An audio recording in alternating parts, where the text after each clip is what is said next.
Fati Rull here on the Dominic Kellman podcast. The sunshine of X on the Beach season 7, right? So first things first, I met Fati when I was working in Ibiza. But I'm still confused about how I met you or anything like that. So what we're going to do, Fati, we're going to go from the beginning, okay? And we're going to go through your story before X on the Beach to how you got there, okay? Okay, yeah. Perfect. So there's a small delay. So because you're living in Ibiza right now, right? Yeah, exactly. I'm obviously far away. So basically, the story in X on the Beach. When I was born in Ibiza, born and raised, and I've always wanted to see the world because my dad's traveled the world, and I grew up with his stories. So I wanted to do it. So as soon as I was 8, I couldn't wait, and I went traveling. I moved to London with £400. I lived in hostels. I struggled. Like now, I think about it, I love it. But don't get me wrong, it was hard, but it teach me to travel, kind of thing. And then after London, I went to then I went to Manchester. I went back to Ibiza, and my life has been like that for 11 years. Okay. So obviously you've done a lot of traveling, Fati, right? So what sort of led you up to being able to get onto X on the Beach? Tell me what that process was like. Well, I've done 3 TV shows so far, and I never actually applied for them. Like I've always been contacted. So they contact me. They offered me that opportunity, and I could not say no because I'm Spanish. Don't you forget that? So my English sometimes is a bit like that. I couldn't. The offer. So I said yes, of course. If I never gone on it, I would have regretted it all my life. And not that I've done it, I regret it. So it's kind of like, it's a mad one. Well, okay. So, I mean, we're going to go a bit more deeper into the effects of that show and what it's had on you and stuff like that, right? So what was it like once you were told you're going to go on X on the Beach? Was you happy? I was excited. I was overconfident, and that was my problem. I was overconfident. Yeah, but I was excited. Yeah, because your personality, you're a very beautiful girl. You're very outgoing. You're very outspoken. But obviously, I think you can be excited to go on a show like X on the Beach, and then once it's actually happening, then things may change. So talk to me about, when you started, like what was happening behind the scenes. Well, you've seen the show, haven't you? Yeah, all of them. So as you could see, I didn't have a good experience. Kind of like I just came from Miami. I'm from Ibiza, and I have a pair of designer shoes. Like everybody thought, everybody hated me, and the fact that I was Spanish, which there's not many Spanish. I was the first Spanish to go into the show, so they kind of didn't like me, and I had a bad time. Obviously, I didn't want to show them, so that was like my guard, and I started being really aggressive and had fights with girls and wanted to leave the show 3 times. The production company didn't let me leave because apparently I was being good TV. But it was for me. I'm not gonna lie, I didn't like it at all. After that, I've been to other TV shows, and the first time you go on a show, you don't know what to expect, and the second one, the third, you learn and you have fun after because you know how to. It's not an easy thing to go through, if it makes sense. No, absolutely. So, I mean, let's go back a bit. So, you're in season 7. Yeah. Now, for people that don't know, how is X on the Beach produced? How much of it is real? How much of it is not real? Okay.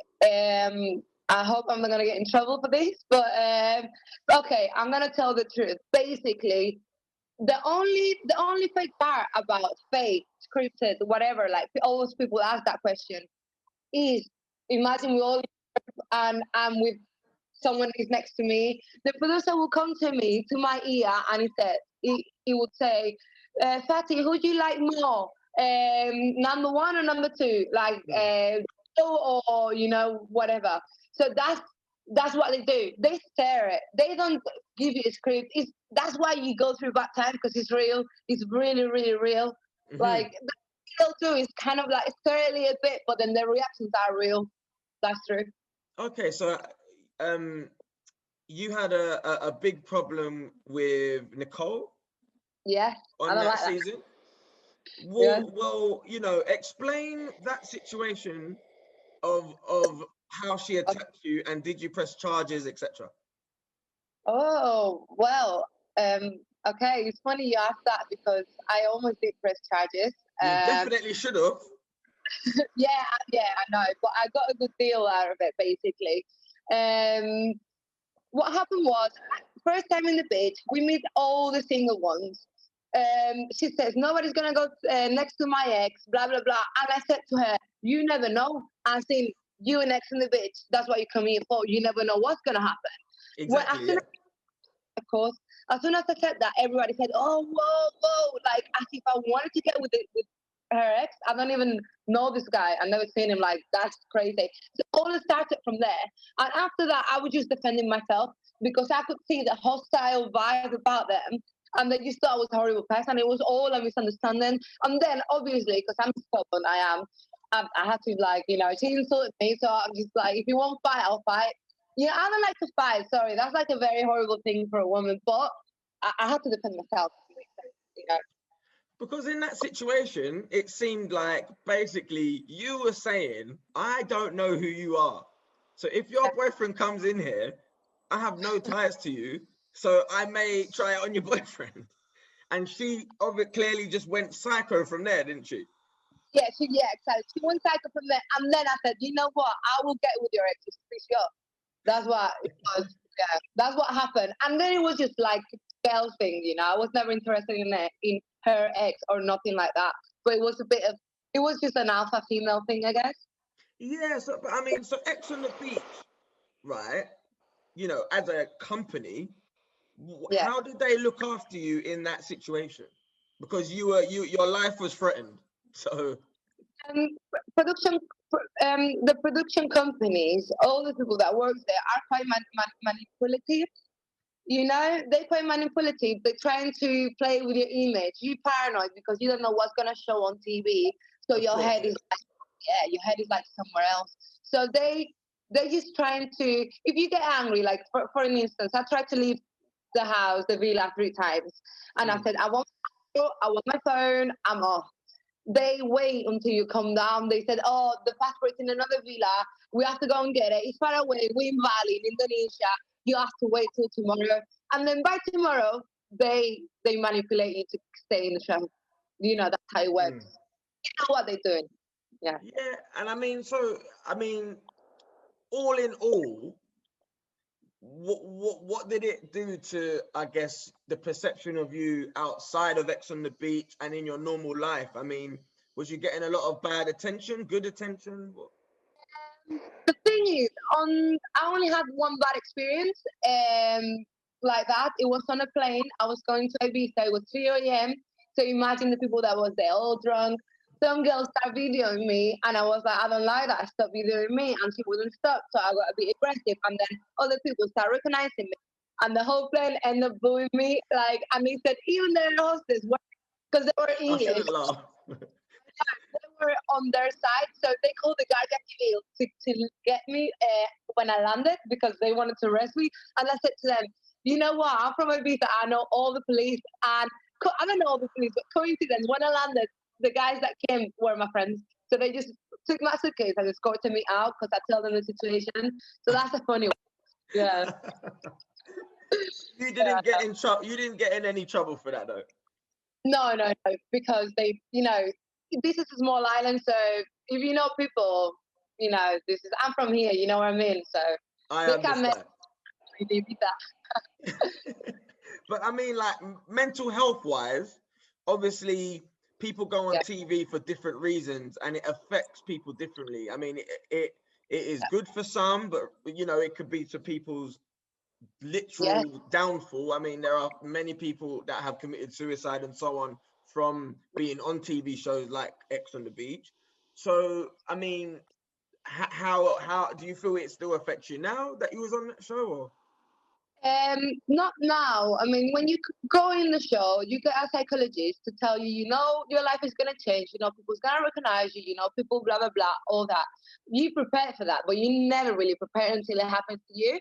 On my side, I had a lot of bad critics, so I was a bit upset because I thought people was gonna see how real. Well, some people did. It's not like everyone hated me, but I didn't like.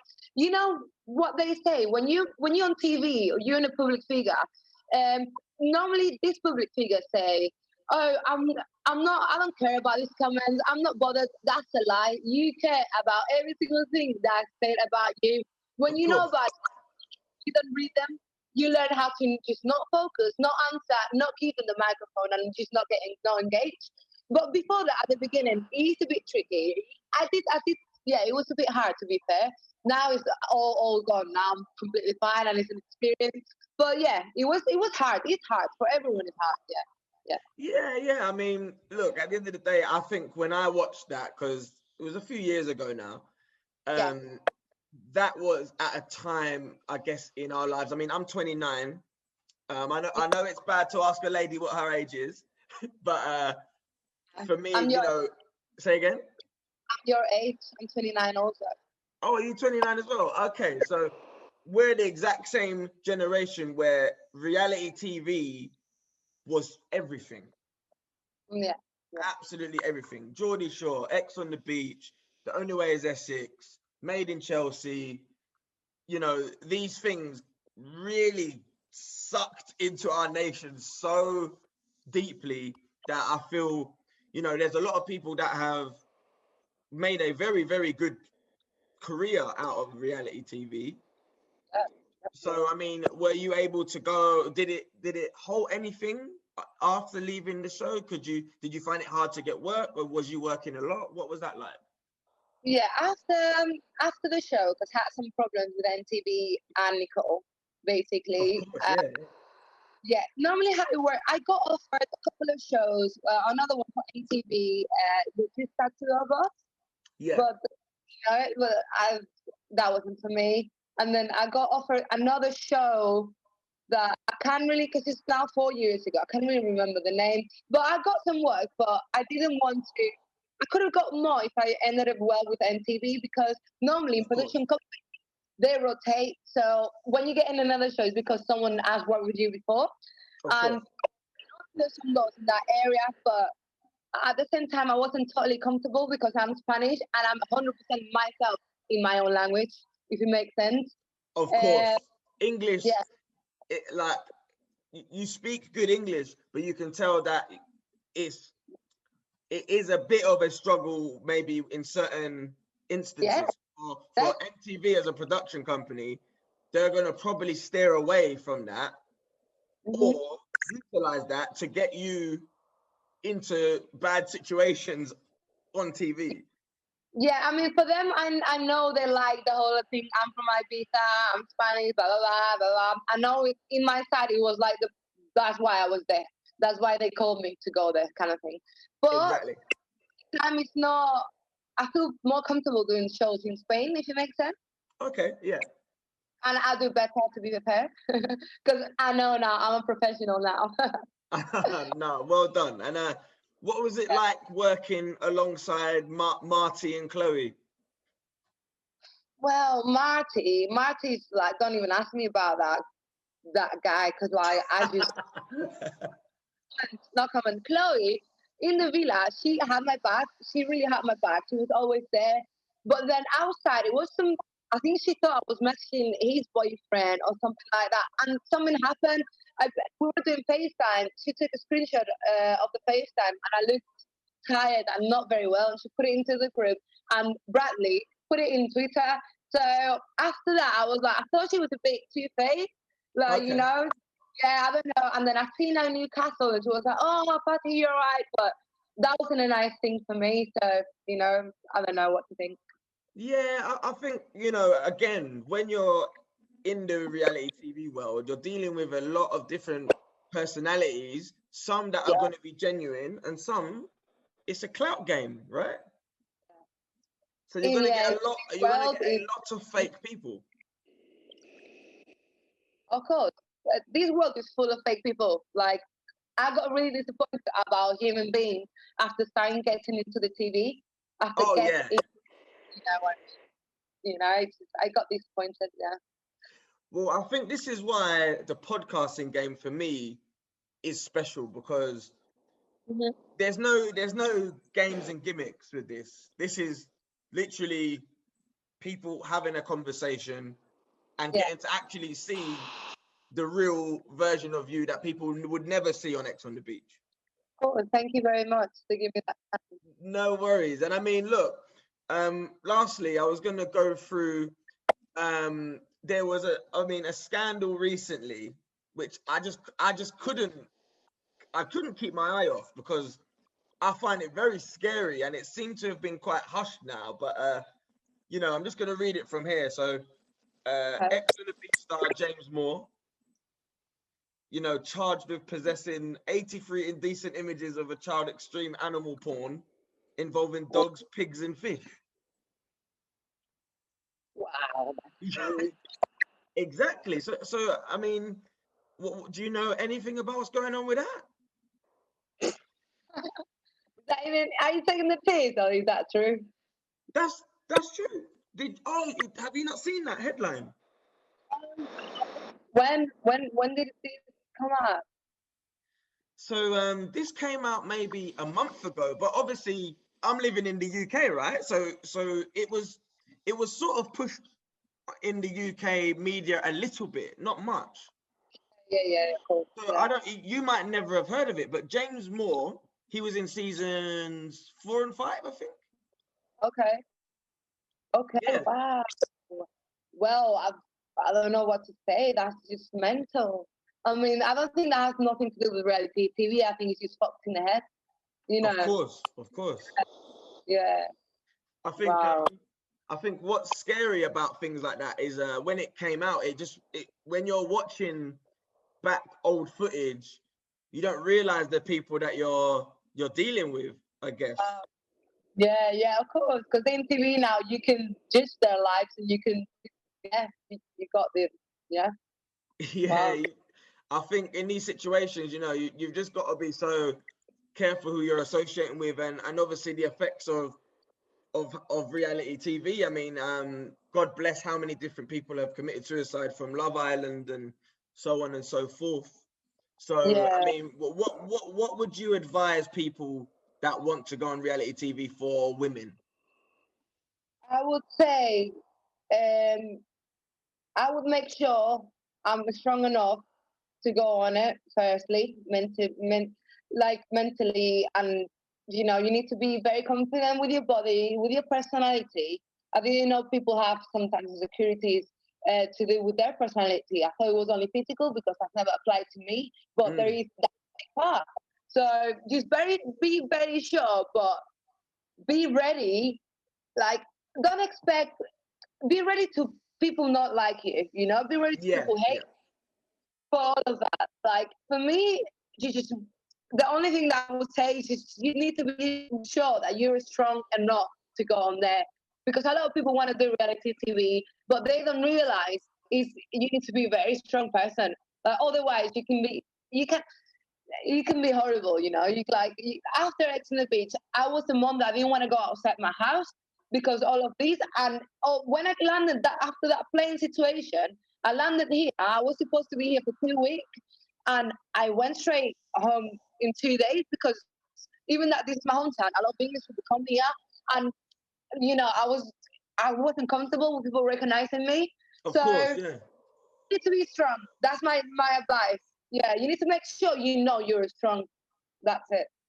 Well, listen, I really appreciate that, and it's really good to see you.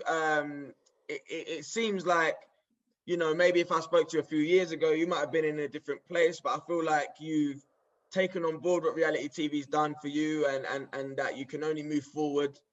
Unfortunately, there's footage everywhere because obviously it's on Amazon Prime now, so people can go back and watch.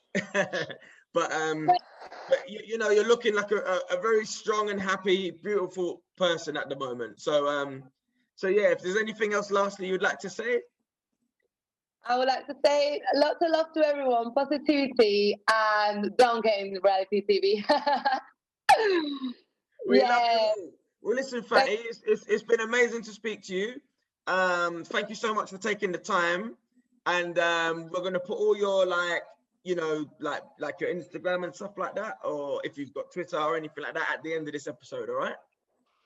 Yeah, thank you very much. Lovely to see you. Amazing. Take care, darling. It's been all the best. Thank you. Take care.